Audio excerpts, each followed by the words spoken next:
Ini adalah bahagian terakhir dalam unit 1, bab 1, iaitu fungsi. Esok cikgu akan buat rakaman bagi unit kedua iaitu fungsi gubahan. So, menentukan imej suatu fungsi apabila objek diberi dan sebaliknya. Maknanya objek diberi, kita kena tentukan imejnya. Imej diberi, kita kena tentukan objeknya. Okey. Jadi di sini fungsi f memetakan x kepada 3x tambah 5 per x, di mana x tidak boleh mengambil nilai sifar kerana bila dia mengambil nilai sifar, ia akan menjadi tidak tertakrif. Okey, cari f5.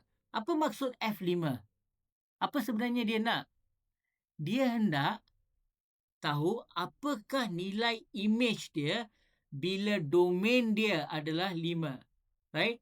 Okay, let's see this. So, f bagi x adalah sama dengan 3x tambah 5 per x.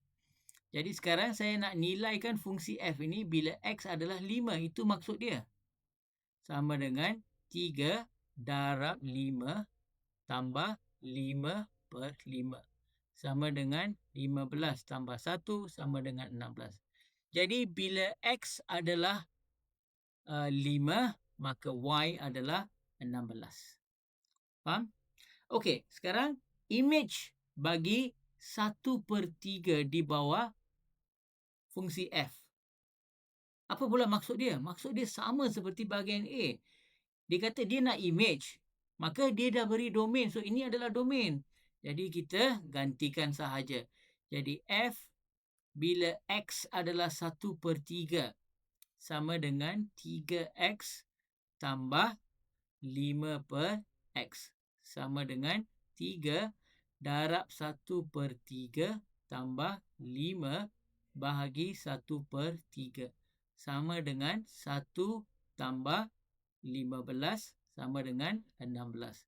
Jadi bila x adalah 1/3, y adalah 16.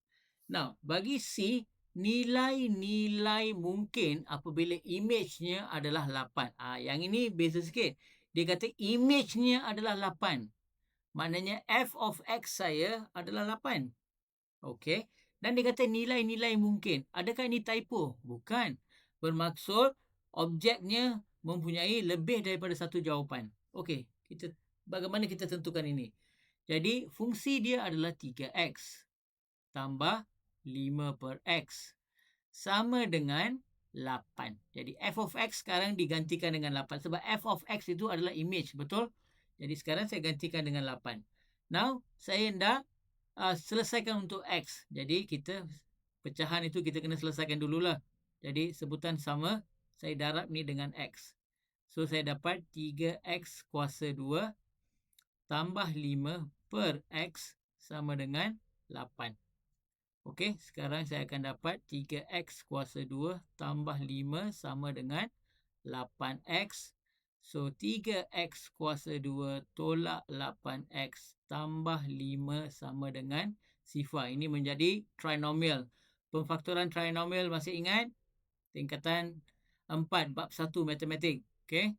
Jadi, ini adalah 3x kuasa 2. Ini adalah positif 5. Dan ini adalah negatif 8x. Jadi ini adalah 3x. X. Di sini adalah negatif 1, negatif 5, negatif x.